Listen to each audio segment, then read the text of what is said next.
සුබ දවසක්. මෙට්ෆෝමින් කියන්නේ දියවැඩියා රෝගයට බහුලවම භාවිතා කරන ඖෂධය. ටයිප් 2 ඩයබටිස් මලයිටස් කියන තත්ත්වයේදී අපි හඳුනාගත්තම බොහෝ විට මෙට්ෆෝමින් කියන පෙත්තෙන් තමයි ප්‍රතිකාරය පටන් ගන්නෙ. ඒක නිසා ඔබ දියවැඩියා රෝගියෙක් නම් ඔබට මෙට්ෆෝමින් කියන ඖෂධය පටන් අරන් තියෙනවා නම් ඒකේ හොඳ සහ නරක දැන ගැනීම ඔබගේ අයිතියක්. මගේ අද වීඩියෝවෙන් මම කතා කරන්න බලාපොරොත්තු වෙන්නේ මෙට්ෆෝමින් කියන බහුලව භාවිතා කරන ඖෂධයේ හොඳ සහ නරක පැති ගැන. ගොඩක් හොඳ තියෙනවා, ඒ වගේම ප්‍රශ්න ඇති වෙන අවස්ථාත් තියෙනවා. ඒක නිසා අපි ඒ ගැන සලකා බලමු. මම මුලින් සඳහන් කරා මෙට්ෆෝමින් කියන ඖෂධය බහුලවම භාවිතා වෙන්නේ ටයිප් 2 ඩයබටිස් මලයිටස් කියන තත්ත්වයේදී කියන එක. ඒ කියන්නේ ජීවිතේ පහුකාලිනව තමයි මේ ටයිප් 2 දියවැඩියා තත්ත්වය ඇති වෙන්නේ. මේකට හේතුව තමයි අපේ ඇඟේ සෛල ඉන්සියුලින් කියන හෝමෝනයට ප්‍රතිරෝධයක් දැක්වීම. දැන් අපි බලමු මේ ටයිප් 2 දියවැඩියා තත්ත්වය ඇති වෙන්නේ කොහොමද කියන එක. ඒක වැදගත් මේ මෙට්ෆෝමින් වල කාර්යභාරය ගැන කතා කරනකොට. ටයිප් 2 ඩයබටිස් මලයිටස් කියන්නේ සාමාන්‍යයෙන් අපේ ඇඟේ තියෙන ඉන්සියුලින් වලට ප්‍රතිරෝධයක් දැක්වුණාට පස්සේ ඇතිවන තත්ත්වයක්. ඒ කියන්නේ ඉන්සියුලින් තියෙනවා, නමුත් සෛලවලට මේ ඉන්සියුලින් තිබුණට ලේවල තියෙන අධික ග්ලූකෝස් ප්‍රමාණය පාලනය කරගන්න මේ සෛලවලට ග්ලූකෝස් ඇතුළු කරගන්න බැරි වෙනවා. මේ ඉන්සියුලින් වලට ප්‍රතිරෝධී තත්ත්වයක් ශරීරයේ නිර්මාණය වෙන්නේ ඇයි? අපි කෑමෙන් ගන්නා ආහාරවල තියෙන පිෂ්ඨය කාබෝහයිඩ්‍රේට් ජීර්ණය වෙලා ඒක ග්ලූකෝස් තියෙන තත්ත්වයට පත් වුණාට පස්සේ ඒක අපේ ශරීරයට අවශෝෂණය කරනවා. මේ අවශෝෂණය කරපු ග්ලූකෝස් ලේවල වැඩි වෙනකොට ඒ වැඩි වෙන බව අපේ අග්න්‍යාශයට දැනුවත් වෙනවා. මේ ලේවල ග්ලූකෝස් මට්ටම ඉහළ ගියාම ඒක අපේ අග්න්‍යාශයෙන් දැනගත්තට පස්සේ අග්න්‍යාශයෙන් ඉන්සියුලින් ශ්‍රාවය කරන්න පටන් ගන්නවා. මේ ඉන්සියුලින් ශ්‍රාවය කරනකොට මේ ඉන්සියුලින් මගින් මොකද කරන්නේ? සෛලවලට සංඥාවක් දෙනවා අපේ ලේවල ග්ලූකෝස් මට්ටම ගොඩක් ඉහළ ගිහින් තියෙනවා. වහාම ඒ ග්ලූකෝස් මට්ටම අපි පාලනය කරන්න ඕනේ. ඒක නිසා ග්ලූකෝස් සෛල තුලට ලබා ගන්න කියලා. එතකොට තමයි සෛලවලට ග්ලූකෝස් ඇතුල් කරගෙන ග්ලූකෝස් දහනය කරලා ලේවල ග්ලූකෝස් මට්ටම පාලනය කරන්නේ. ලේවල ග්ලූකෝස් මට්ටම ඉහළ යන්න නොදී පවත්වා ගැනීමට මේ ඉන්සියුලින් තමයි වැදගත් වෙන්නේ. මේක තමයි සාමාන්‍ය පුද්ගලයෙක්ගේ සිදුවන ක්‍රියාකාරීත්වය. යම් කෙනෙක් නොකඩවා අධික ලෙස කාබෝහයිඩ්‍රේට් ලබා ගන්නවා නම් පිෂ්ඨය ඕනෙම විදියකට පිෂ්ඨය ලබා ගත්තම අන්තිමේදී මේ පිෂ්ඨය ජීර්ණය වෙලා ග්ලූකෝස් බවට පත් වෙලා ලේවලට ඇතුල් කරගෙන ලේවල ග්ලූකෝස් මට්ටම වැඩි වෙන්නේ. ක්‍රමයෙන් ලේවල ග්ලූකෝස් මට්ටම වැඩි වෙනකොට අපි පාලනය කරගත්තේ නැත්නම් අපි ගන්නා කාබෝහයිඩ්‍රේට් ප්‍රමාණය ක්‍රමයෙන් අපේ සෛලවලට වැඩි වැඩියෙන් ග්ලූකෝස් ඇතුල් වෙන්න පටන් ගන්නවා. ඉන්සියුලිනුත් වැඩි වැඩියෙන් නිෂ්පාදනය වෙන්න පටන් ගන්නවා මේ ග්ලූකෝස් සෛලවලට ඇතුල් කර ගන්න. එතකොට මේ අමතර වැඩියෙන් ගන්නා ග්ලූකෝස් අපේ ඇඟේ මේදය විදියට තැන්පත් කරනවා. මේක දිගින් දිගටම සිද්ධ වෙනකොට යම්කිසි අවස්ථාවක් එනවා අපේ සෛල තීරණය කරනවා ඇති මට දැන් ග්ලූකෝස් තවත් ගත්තොත් ප්‍රශ්නයක් ඇති වෙනවා. අපි ඒක නිසා ග්ලූකෝස් තවදුරටත් සෛලවලට ලබා ගන්නේ නැහැ කියන එක. ඒක නිසා ඉන්සියුලින් කොච්චර තිබුණත් එක අවස්ථාවක් එනවා සෛල වලින් ප්‍රතික්ෂේප කරනවා ග්ලූකෝස් තමන්ගේ තුලට ලබා ගැනීම. එතකොට තමයි අපි ඉන්සියුලින් රෙසිස්ටන්ස් එකක් ඩෙවලොප් වුණා කියලා කියන්නේ. මේ අවස්ථාවට පත් වුණාම අපේ ලේවල ග්ලූකෝස් මට්ටම ගොඩක් ඉහළ නගිනවා. මොකද ඉන්සියුලින් තිබුණාට ඉන්සියුලින් වලින් ග්ලූකෝස් මට්ටම පාලනය කරගන්න බැරි නිසා. ඇඟේ ග්ලූකෝස් මට්ටම ලේවල වැඩි වේගන යනකොට ඒක අපේ ඇඟේ තියෙන අවයව වලට බලපාන්න පටන් ගන්නවා. අපේ ඇස් වලට ඒක බලපාලා අපිට අන්ධභාවය ඇති වෙන්න පුළුවන්. අපේ වකුගඩු, අපේ හෘදය වස්තුව, අපේ මොළය, අපේ රුධිර වාහිනී හැම එකකටම මේ අධික ග්ලූකෝස් ප්‍රමාණය වැඩි වීමෙන් ප්‍රශ්න ඇති වෙලා එම අවයව අකර්මණ්‍ය වෙන්න පටන් ගන්නවා. ඒක තමයි අපි ග්ලූකෝස් මට්ටම හොඳින් පාලනය කරගන්න ඕනේ. මේ ක්‍රියාවලිය කාලයක් තිස්සේ වසර ගාණක් තිස්සේ සිද්ධ වෙන දෙයක්. අන්තිමේදී ඔබේ ලේවල ග්ලූකෝස් මට්ටම සාමාන්‍ය ප්‍රමාණයට වඩා වැඩි වෙනකොට තමයි අපි දියවැඩියා රෝගය කියලා එක හඳුනාගන්නේ. එතෙක් ඔබ ඉන්නේ දියවැඩියාවට పూర్ව අවධියේ. ඒ කියන්නේ ප්‍රී ඩයබටික් කියන අවස්ථාවේ. මේ අවස්ථාවේ ඔබ දන්නේ නැහැ ඔබ දියවැඩියා රෝගියෙක් කියලා. නමුත් මේ අවස්ථාව වෙනකොට ඔබේ ඇඟේ ඉන්සියුලින් ප්‍රමාණය ඉතාම වැඩි. ඒ වගේම ඉන්සියුලින් රෙසිස්ටන්ස් එකකුත්, ඒ කියන්නේ ඉන්සියුලින් ප්‍රතිරෝධයකුත් තියෙනවා. නමුත් ඔබේ අග්න්‍යාශය කොහොම හරි ඉන්සියුලින් මගින් ඔබේ ග්ලූකෝස් මට්ටම පාලනය කරගෙන ඉන්නවා. නමුත් මේකේ උච්ච අවස්ථාවට පත් වුණාට පස්සේ ඔබේ ලේවල ග්ලූකෝස් මට්ටම ඉහළ යන්න පටන් ගන්නවා. මේ අවස්ථාවේ තමයි ඔබ ප්‍රී ඩයබටික් කියන තත්ත්වයේ ඉඳලා ඩයබටිස් කියන තත්ත්වයට පත් වෙන්නේ. එතකොට ඔබට ඔබේ අග්න්‍යාශයට තවදුරටත් බෑ ඔබේ ලේවල ග්ලූකෝස් මට්ටම පාලනය කරන්න. එතකොට ඔබේ ලේවල ග්ලූකෝස් මට්ටම ඉහළ නගිනවා. එතකොට තමයි ඔබ දියවැඩියා රෝගියෙක් බවට පත් වෙන්නේ.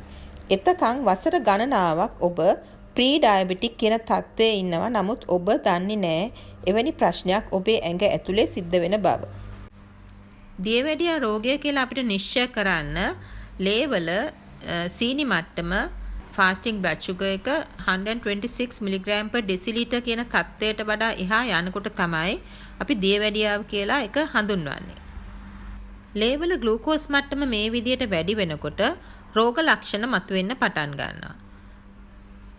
තෙහෙට්ටු බව, අධික නිදිමත, ඒ වගේම ගොඩාක් බඩගිනියනවා. හැම වෙලේම කෑම කන්න හිතෙනවා. ඒ වගේම ගොඩාක් තිබහ එනවා. ගොඩාක් වතුර බොන්න හිතෙනවා. ඒ වගේම ගොඩාක් මුත්‍රා පිට වෙන්න පටන් ගන්නවා. රැයට දෙතුන් පාරක් නැගිටලා මුත්‍රා කරන්න යනවා. ඒ වගේම ඇස්සල බොඳ වීමක් වගේ එන්න පුළුවන්. ඒ කියන්නේ අපේ ඇහි තියෙන කාචයේ තියෙන වක්‍රතාවය වෙනස් වෙනවා ඇඟේ ග්ලූකෝස් මට්ටම වැඩි වෙනකොට. එතකොට අපිට ඇසේ බොඳ වීමක් වගේ දකින්නට ලැබෙනවා ග්ලූකෝස් වැඩි වෙනකොට. අපේ ඇඟේ ඇතිවන තුවාල ඉක්මනින් හොඳ වෙන්නේ නැතුව පැසවන්න පටන් ගන්නවා. ඒ වගේම අපිට නොඑක් ආසාදන හැදුනම ගොඩක් කාලයක් පවතින්න පටන් ගන්නවා පාලනය වෙන්නේ නැතුව. අන්න ඒ වගේ ලේවල ග්ලූකෝස් මට්ටම වැඩි වෙනකොට නොඑක් රෝග ලක්ෂණ මතුවෙන්න පටන් ගන්නවා.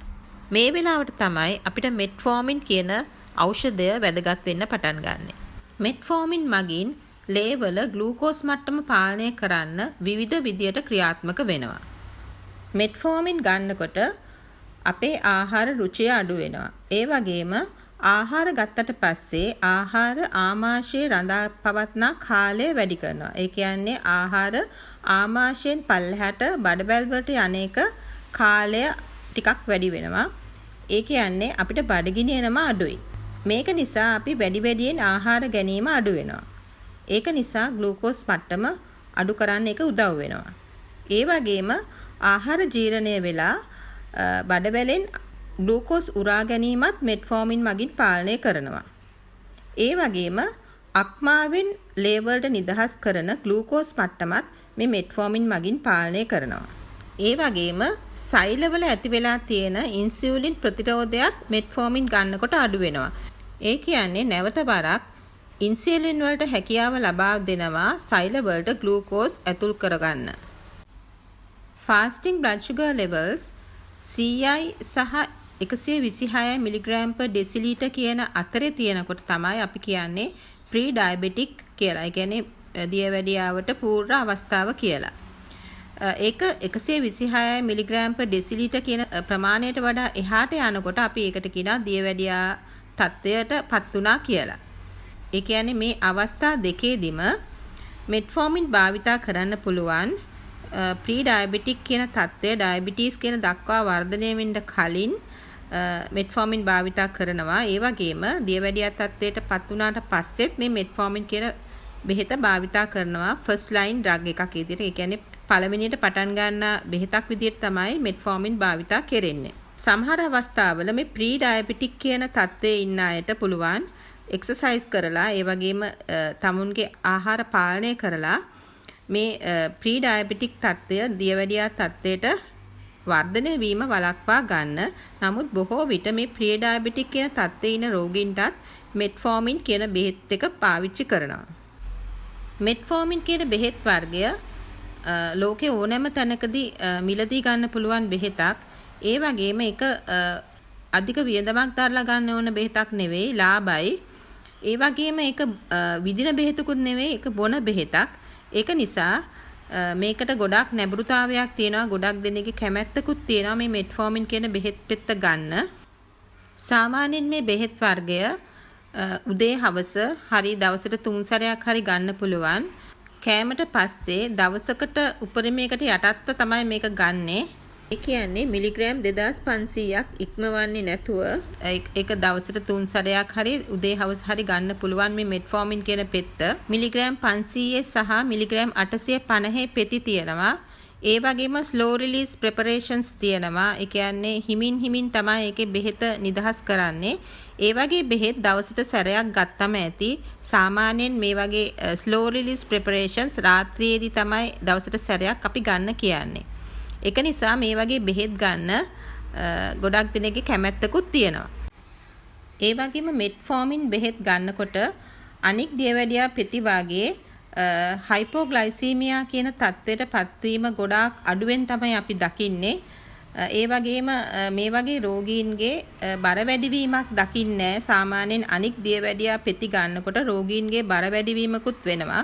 නමුත් මෙට්ෆෝමින් ගන්නකොට සාමාන්‍යයෙන් අපි දකින්නේ ඔවුන්ගේ බර අඩුවීමක්. ඒ වගේම හයිපෝග්ලයිසීමියා තත්ත්වයට පත්වෙන්නේ නැති එකත් වාසියක් තමයි මේ බෙහෙත්වල. බොහෝ දෙනෙක්ට මේ මෙට්ෆෝමින් කියන පෙත්ත හොඳින් ගන්න පුළුවන්, හොඳට ටොලරේට් කරන ඩ්‍රග් එකක්. නමුත් සමහර රෝගීන්ට තියෙනවා අතුරු ආබාධ. හුඟක් වෙලාවට මේ අතුරු ආබාධ විදියට අපි දකින්නේ ඔක්කාර ගතිය, වමනය, ඒ වගේම බඩේලිය යාම, ඩයරියා එකක් වගේ හැදෙනවා මෙට්ෆෝමින් ගන්නකොට. ඒ වගේම බඩ දැවිල්ල, බඩේ ඇසිඩ් ගතිය වැඩි වෙන්න පුළුවන්. සමහර අයට කිසිම ප්‍රශ්නයක් නැහැ. සමහරුන්ට නමුත් මේ වගේ අතුරු ආබාධ නිසා මේ මෙට්ෆෝමින් පෙති නතර කරන්න වෙන අවස්ථා තියෙනවා. නමුත් බොහෝ දෙනෙක් මේක හොඳට ටොලරේට් කරන ඩ්‍රග් එකක් තමයි මේ මෙට්ෆෝමින් කියන්නේ. සමහරුන්ට නිතරම කටේ තිත්ත ගතියක් එනවා. කෑම අපිරියාව තදටම එනවා. ඒ වගේම ඩයරියා එකක් එනවා. ඒක නිසා සමහරුන්ට මේ බෙහෙත නතර කරන්න වෙනවා. ලේවල සීනි මට්ටම ගොඩක් පහළට යෑම මෙට්ෆෝමින් පෙති වලින් සාමාන්‍යයෙන් වෙන්නේ නැහැ. නමුත් ගොඩක් හයි ඩෝස් එකක් යනවා නම් මෙට්ෆෝමින් පෙති උනත් හරියට කෑම ගන්නේ නැත්නම් ලේවල සීනි මට්ටම පහළ බහින්න පුළුවන්. ඒ වගේම ගොඩක් ව්‍යායාම කරනවා නම් ඒ වගේ රෝගීන්ගෙත් මේ ලේවල සීනි මට්ටම බහින්න පුළුවන්. නමුත් සාමාන්‍යයෙන් මෙට්ෆෝමින් වලදී ඒ වගේ අවදානම් අවස්ථා අඩුයි. ඒ වගේම මෙට්ෆෝමින් දීර්ඝ කාලයක් ගන්නකොට සමහර විටමින් වර්ග ඇබ්සෝප්ෂන් එක අඩු වෙලා විටමින් ඌනතා ලක්ෂණ පෙන්වන්න පුළුවන්. ඒ වගේ විටමින් වර්ග තමයි විටමින් B12, ෆෝලික් ඇසිඩ්, ඒ වගේම කැල්සියම්.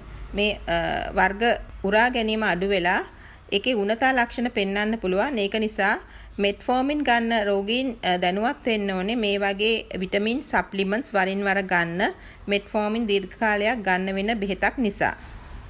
මෙට්ෆෝමින් ඉස්සල්ලාම පටන් ගන්නකොට පොඩි ඩෝස් එකකින් පටන් අරගෙන ක්‍රමයෙන් ඒක වැඩි කරලා උපරිම ඩෝස් එකට යන එක වඩා හොඳයි. එතකොට ඔබට ඔබේ අතුරු ආබාධ හිමින් නැති වෙලා ඒවා පාලනය වෙලා ඔබට ඔබේ ශරීරයට ඒක හුරු වෙනවා. එකපාරටම හයි ඩෝස් එකට යන්නේ නැතුව. ඒ වගේම ස්ලෝ රිලීස් ප්‍රෙපරේෂන්ස් පාවිච්චි කරනකොටත් මේ බෙහෙත් එක හිමින් තමයි අපේ ලේවලට එකතු වෙන්නේ. එතකොටත් ඒකේ තියෙන අතුරු ආබාධ අඩුයි. කෑම කාලා විනාඩි 15කට විතර පස්සේ මේ මෙට්ෆෝමින් බෙහෙත් පෙති ගන්න පුරුදු වුණොත් ආමාශය සහ බඩවැල ආශ්‍රිත වෙන අතුරු ආබාධ, ඒ කියන්නේ වමනය, ඔක්කාර ගතිය, බඩේ වේදනාව වගේ අතුරු ආබාධ වළක්වා ගන්න පුළුවන්. මෙට්ෆෝමින් භාවිතා වෙනකොට ඇතිවන තවත් අවහිරතාවයක් තමයි කොන්ට්‍රාස්ට් භාවිතා කරන CT ස්කෑන් පරීක්ෂණවලදී CT ස්කෑන් එක කරන්න කලින් අපිට මෙට්ෆෝමින් ඉවත් කරන්න වෙනවා. මෙට්ෆෝමින් ඉවත් කරලා වෙනත් බෙහෙත් වර්ගයකට යන්න වෙනවා මේ CT ස්කෑන් එක කරලා ඉවර වෙනකම්. මීට හේතුව වෙන්නේ මේ පාවිච්චි කරන කොන්ට්‍රාස්ට් එක නිසා වකුගඩු අක්‍රිය වීමක් වුණොත් මෙට්ෆෝමින් භාවිතා කරලා තිබ්බොත් ලැක්ටික් ඇසිඩෝසිස් කියන භයානක තත්ත්වය ඇති වෙන්න පුළුවන් නිසා. මෙට්ෆෝමින් බොන කෙනෙක්ගේ කොහොමත් මේ ලැක්ටික් ඇසිඩෝසිස් කියන තත්ත්වය එන්න පුළුවන් අවදානමක් තියෙනවා. මේ ග්ලූකෝස් මෙටබොලිසම් එකේදී එකතු වෙන ලැක්ටික් ඇසිඩ් ලේවල එකතු වෙලා ලැක්ටික් ඇසිඩෝසිස් කියන තත්ත්වයට යන්න පුළුවන්. ඒ වෙලාවේදී ලේවල pH අගය අඩු වෙලා ගොඩක් ප්‍රශ්න ඇති වෙන්න පුළුවන්. බොහෝ විට මේ වගේ අවස්ථා ඇති වෙන්නේ අක්මාව හෝ වකුගඩු වල ක්‍රියාකාරීත්වයත් අඩු වෙලා තියෙන අවස්ථාවක තමයි. මොකද මේ ලැක්ටික් ඇසිඩ් කියන එක හැදුනම සාමාන්‍යයෙන් liver එකට සහ kidney එකට, ඒ කියන්නේ අක්මාවට සහ වකුගඩු වලට පුළුවන් මේ ඇසිඩ් ටික ඉවත් කරලා දාන්න. නමුත් මේ වගේ ප්‍රශ්න තියෙනකොට, ඒ කියන්නේ කිඩ්නි ෆේලියර් එකක්, කිඩ්නි එක හොඳට වැඩ කරන්නේ නැත්නම්, හරි liver එක හොඳට වැඩ කරන්නේ නැත්නම් මේ වගේ රෝගීන්ගේ මෙට්ෆෝමින් ගන්නකොට මේ ලැක්ටික් ඇසිඩෝසිස් කියන තත්ත්වයට යන්න පුළුවන්. ඒක නිසා මෙට්ෆෝමින් කියන බෙහෙත් එක සුදුසු නැහැ මේ වගේ රෝග තත්ත්වයන් තියෙන රෝගීන්ට. ඒ කියන්නේ කිඩ්නි එක හරි liver එක හරි හොඳින් වැඩ කරන්නේ නැති අයට මෙට්ෆෝමින් කියන බෙහෙත් එක සුදුසු නැහැ. මේ මෙට්ෆෝමින් භාවිතා කරන්න වෙන්නේ බොහෝ විට type 2 කියන දියවැඩියා තත්ත්වයේදී. ඒක නිසා මම ඉහතදී සඳහන් කරා type 2 දියවැඩියා තත්ත්වයට කෙනෙක්පත් වෙන්නේ මොන වගේ අවස්ථාවලදීද කියලා. ඒක නිසා ඒ අවස්ථා අපි මගහැර ගන්නවා නම්, ඒ කියන්නේ අපි ගන්නා කාබෝහයිඩ්‍රේට් ප්‍රමාණය පාලනය කරගන්න පුළුවන් වුණොත් ලේවල ග්ලූකෝස් මට්ටම වැඩිවීම පාලනය වෙලා ඉන්සියුලින් රෙසිස්ටන්ස් එකක්, ඒ කියන්නේ ඉන්සියුලින් වලට ප්‍රතිරෝධයක් ඇතිවීම වළක්වා ගන්න පුළුවන්. එහෙම කරොත් අපිට type 2 දියවැඩියා තත්ත්වයට පත්වීමත් වළක්වා ගන්න පුළුවන්. ඒක නිසා පුළුවන් තරම් කාබෝහයිඩ්‍රේට් වර්ග අඩු කරලා අපේ ප්‍රී ඩයබටික් ස්ටේට් එකේදී, කියන්නේ දියවැඩියාවේ පූර්ව අවධියේ අපි ඉන්නවා නම් පුළුවන් තරම් කාබෝහයිඩ්‍රේට් ප්‍රමාණය අඩු කරලා ඇඟේ ව්‍යායාම වැඩි කරලා ලයිෆ් ස්ටයිල් එක, ඒ කියන්නේ ඔබේ දිනචරියාව වෙනස් කරගත්තොත්, කෑම බීම ව්‍යායාම හැම දෙයක්ම වෙනස් කරගත්තොත් අපිට පුළුවන් අපි ප්‍රී ඩයබටික් ස්ටේට් එකේ ඉඳගෙන ඒක දියවැඩියා තත්ත්වයට පත් වෙන එක වළක්වලා ආපස්සට ගිහිල්ලා රිවර්ස් කරගන්න පුළුවන් මේ තත්ත්වය දියවැඩියාවට දක්වා වර්ධනය වෙන්න කලින්. ඒක නිසා දියවැඩියා පූර්ව අවධිය, ඒ කියන්නේ දියවැඩියාවට පත් වෙන්න කලින් ප්‍රී ඩයබටික් ස්ටේට් එකේ ඉන්න එක ඔබ හඳුනා ගන්න ඕනේ. ඒක හඳුනා ගන්න නම් ඔබට පුළුවන් ෆාස්ටිං බ්ලඩ් ෂුගර් ලෙවල් එකක් කරන්න. ඒ වගේම HbA1c කියලා පරීක්ෂණයක් තියෙනවා ලේවල කරන. ඒකේ අපිට පුළුවන් පහුගිය මාස 3 ලේවල තියෙන ග්ලූකෝස් මට්ටම මැනගන්න. මේ පරීක්ෂණ දෙකෙන් අපිට කියන්න පුළුවන් ඔබ ඉන්නේ ප්‍රී ඩයබටික් ස්ටේට් එකකද කියලා.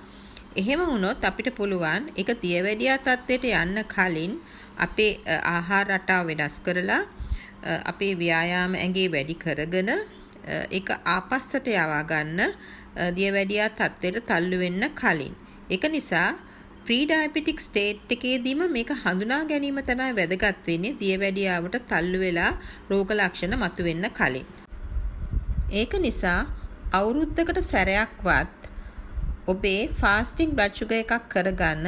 ඒ කියන්නේ රෑ 10 ඉඳන් निराहारව ඉඳලා උදේ 8ට ලේ පරීක්ෂණයක් කරන්න, ලේවල ග්ලූකෝස් මට්ටම පරීක්ෂා කරන්න.